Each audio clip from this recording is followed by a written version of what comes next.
Alhamdulillahi hamdan yuafi ni'amahu wa yukafi'u mazidah. Asyhadu an la ilaha illallah wahdahu la syarikalah. Wa asyhadu anna Muhammadan abduhu wa rasuluhu la nabiyya wa la rasula ba'dah. Allahumma salli wa sallim wa barik ala sayyidina Muhammadin ibni Abdillah wa ala alihi wa ashabihi wa man tabi'ahum bi ihsanin ila yaumis sa'ah. Amma ba'du. Ayyuhal muslimun, usikum wa iyaya nafsi bi taqwallah faqad fazal muttaqun. Wa qala Allah ta'ala fil Qur'anil Aziz, a'udzu billahi minasy syaithanir rajim.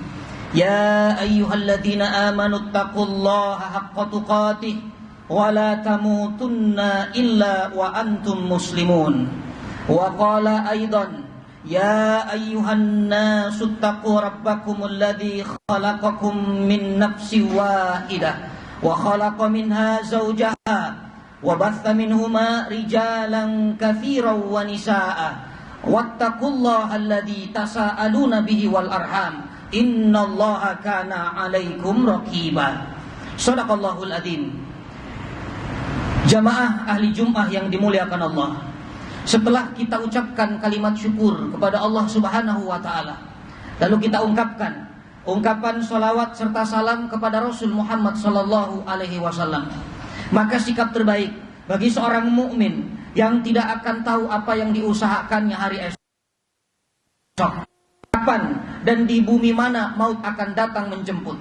Maka sikap terbaik bagi seorang mukmin yang seperti ini adalah senantiasa bermujahadah untuk mentajdid, memperbaharui keberimanannya dan kebertakwaannya kepada Allah Subhanahu wa taala dengan makna takwa yang sebenar-benarnya, dengan makna takwa yang seluas-luasnya, yaitu menjalankan apapun yang Allah perintahkan atas dirinya, walaupun yang Allah perintahkan itu dia tidak suka, dan menjauhi apapun yang Allah haramkan atas dirinya, walaupun sesuatu yang diharamkan itu yang dia suka. Karena tidak ada bekal terbaik yang akan kita bawa menghadap Allah kecuali takwa. Wa tazawwadu fa inna khairuz taqwa. Jamaah ahli Jumat yang dimuliakan Allah, tujuan disyariatkannya ibadah kurban. Ini barangkali tema khutbah singkat pada kesempatan Jumat kali ini. Allah menciptakan jin dan manusia tidak lain tujuannya adalah untuk ibadah. Sebagaimana firman-Nya di dalam Al-Qur'an surah Adz-Dzariyat ayat 56, a'udzubillahi minasyaitonir rajim, wa ma khalaqtul jinna wal insa illa liya'budun. Dan tidaklah aku ciptakan jin dan manusia kecuali untuk mengenal aku, kata Allah, atau ibadah. Maka setiap ibadah yang Allah syariatkan juga punya tujuan. Dalam agama disebut maqasid, tujuan. Ya, tujuan Allah syariatkan ibadah. Di antara ibadah yang Allah syariatkan adalah ibadah kurban. Maka ibadah kurban punya tujuan. Pertanyaannya, apa tujuan disyariatkan ibadah kurban? Jamaah ahli Jumat yang dimuliakan Allah, yang pertama, kata para alim ulama, tujuan disyariatkannya ibadah kurban adalah litaqarrub ilallah. Ibadah kurban sebagai wasilah atau sarana untuk kita mendekatkan diri kepada Allah.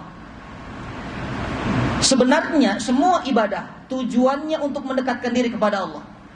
Ibadah salat misalnya, Allah berfirman, a'udzubillahi minasyaitonir rajim, wasjud waqtarib. Anda sujud maka Anda dekat.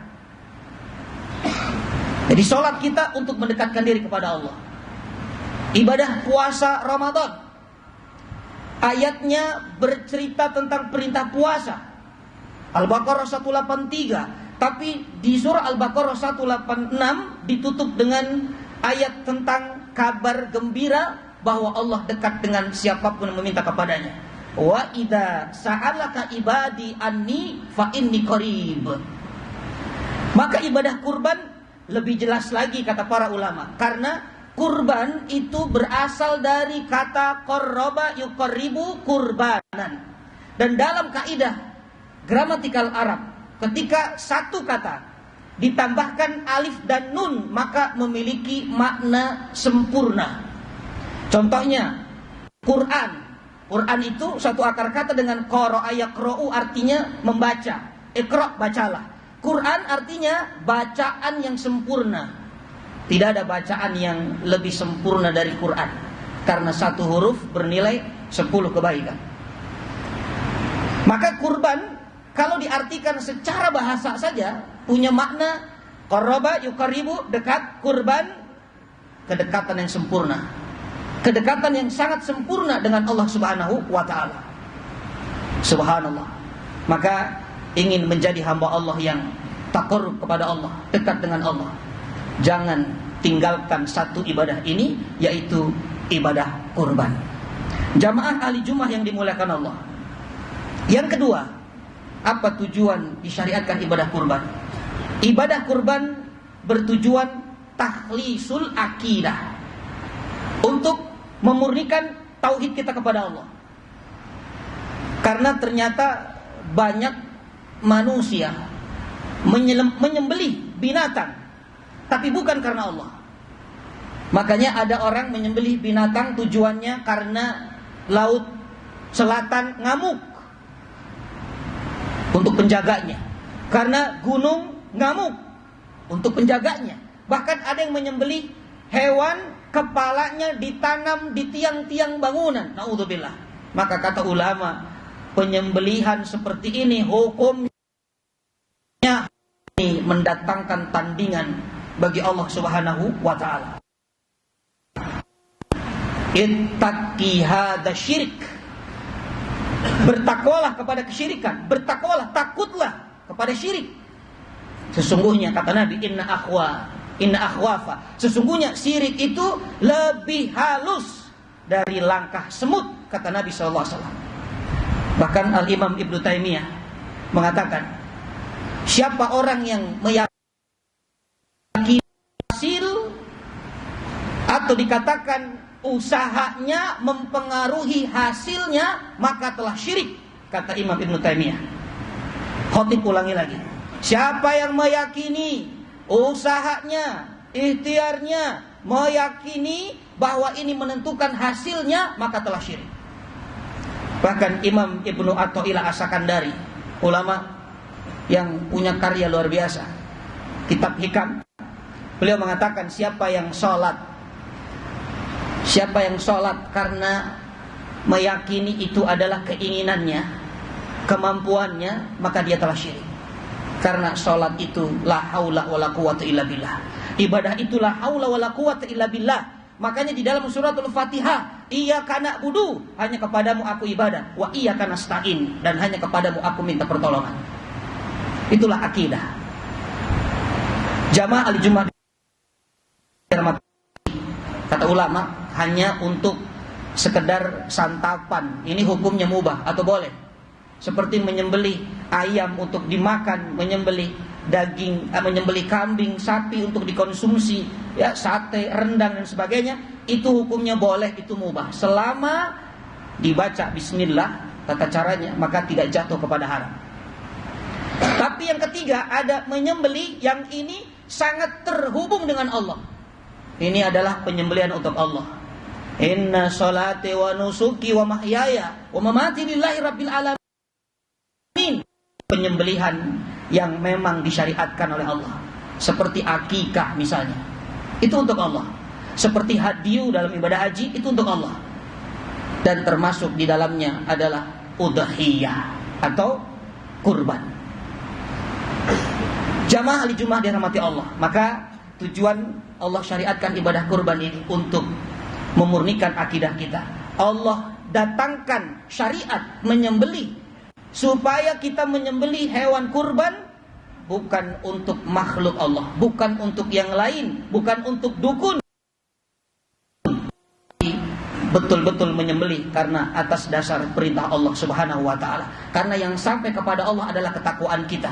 La yanalallahu luhumuha, Allah tidak dapat dagingnya, wala dimauha, bukan juga darahnya, walaki yanaluhu taqwa minkum, tapi Allah dapat ketakwaan dari kita semuanya. Jamaah ahli Jumat dimuliakan Allah. Yang ketiga, tujuan Allah syariatkan ibadah kurban adalah asyukru ala nikmatil haya. Asyukru ala nikmatil haya, mensyukuri nikmat kehidupan. Dalam sejarah peristiwa penyembelihan Ismail alaihissalam, ini ketika Ibrahim pisaunya sudah landing di leher putranya Ismail alaihissalam, lalu Allah mengganti dengan seekor kibas. Fabadainahu bidibhin adzim. Aku mengganti, kata Allah, dengan sesembelihan yang cukup besar.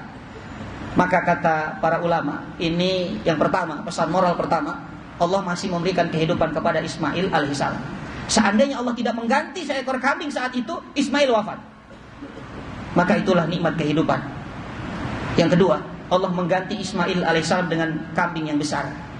Kenapa Allah harus ganti dengan kambing yang besar? Kenapa Quran menyebutkan bidibhin adzim? Kenapa tidak cukup aku ganti, kata Allah, dengan sembelihan? Itu sudah cukup.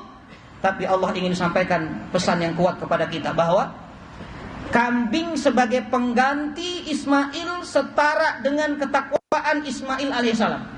Ismail anak yang soleh, Ismail anak yang taat, bahkan mencintai Allah lebih dari dirinya sendiri. Dia rela korbankan dirinya untuk orang tuanya. Ini anak yang soleh.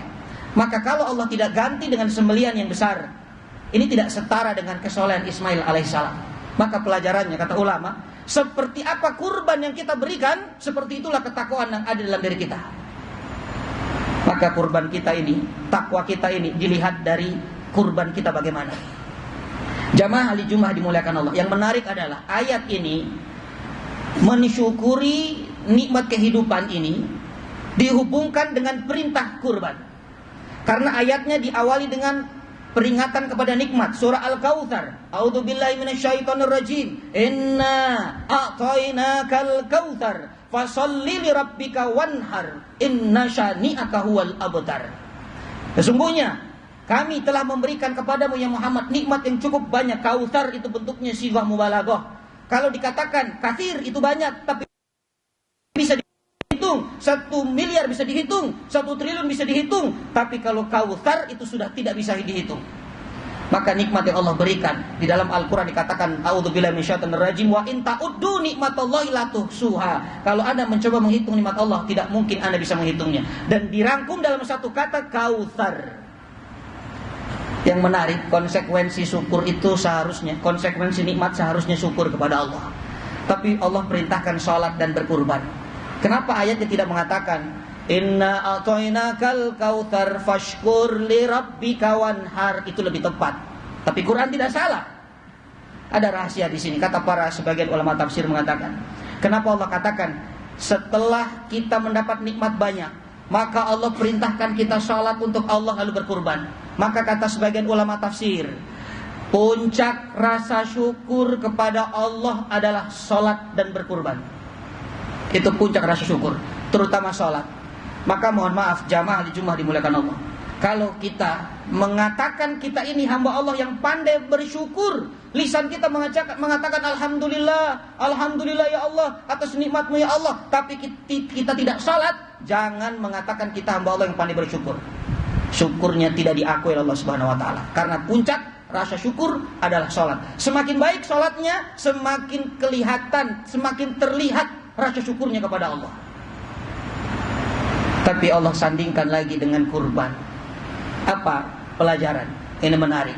Ternyata nikmat yang Allah berikan itu tidak hanya berupa fisik atau kesehatan badan. Iya, itu nikmat. Kita bisa sholat, kita bisa duduk sholat Jumat, kita bisa ngaji, itu karena nikmat sehat badan. Kita bisa bekerja, itu karena nikmat sehat badan.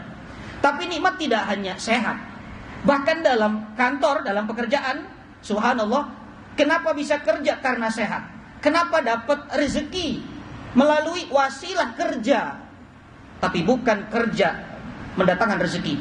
Pekerjaan hanya perantara. Hakikatnya rezeki dari Allah Subhanahu wa taala.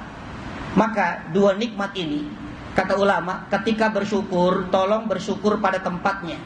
Kalau kita diberikan nikmat sehat, syukuri dengan ibadah yang berhubungan dengan badan kita. Seperti sholat. Sholat itu ritual badan, maka menunjukkan nikmat sehat badan, kita bersyukur dengan sholat.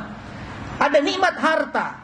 Bagaimana cara mensyukurinya? Syukuri nikmat harta itu dengan mengeluarkan harta itu di jalan Allah.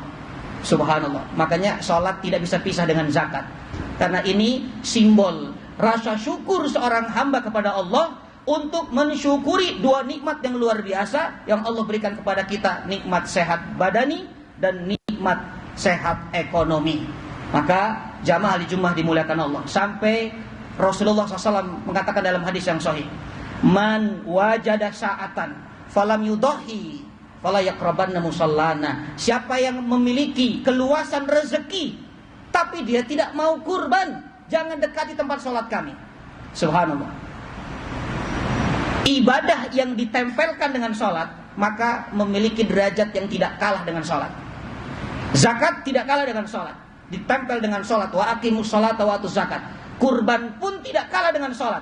Makanya kurban ditempelkan dengan sholat. Fasalli li rabbika wanhar. Dan Nabi menjelaskan, orang yang tidak berkurban mendekati tempat sholat saja tidak boleh, apalagi sholat. Dan dalil ini dijadikan oleh ulama dari kalangan Hanafiyah, Abu Hanifah, madzhab Abu Hanifah, menghukumi kurban itu wajib bagi yang mampu. Walaupun secara jumhur ulama mengatakan sunnah muakkadah. Maka 3 poin ini mudah-mudahan kita fahami. Dan ketika Allah syariatkan kurban, setiap tahun datang hewan kurban, setiap tahun datang perintah kurban. Tidak hanya fokus kepada hukum sunnah muakkadah saya tunaikan, wajib bagi yang mampu saya tunaikan, tapi ibadah itu betul-betul sampai kepada tujuan, sehingga mendapatkan nilai kedekatan kita kepada Allah, mendapatkan nilai membersihkan tauhid kita kepada Allah, dan menjadi hamba Allah yang pandai bersyukur kepada Allah.